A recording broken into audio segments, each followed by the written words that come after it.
Welcome back to Nate's Auto Repairs. I'm going to show you guys real quick how to reset the oil maintenance light on a newer Volvo. This particular one is an XC60.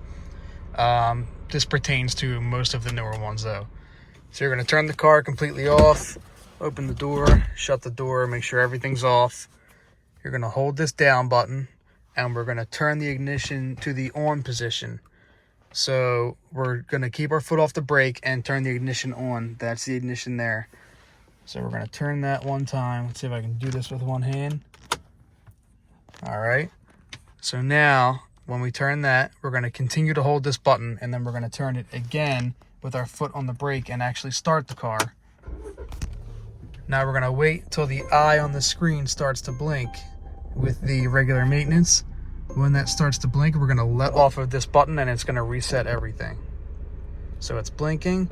We're going to take our finger off and you can see maintenance reminder reset. That's it. Pretty simple. Just wanted to show you guys because I was struggling a little bit to figure it out myself. If this video helped you guys out, please give me a like, comment, and subscribe. And as always, thanks for watching.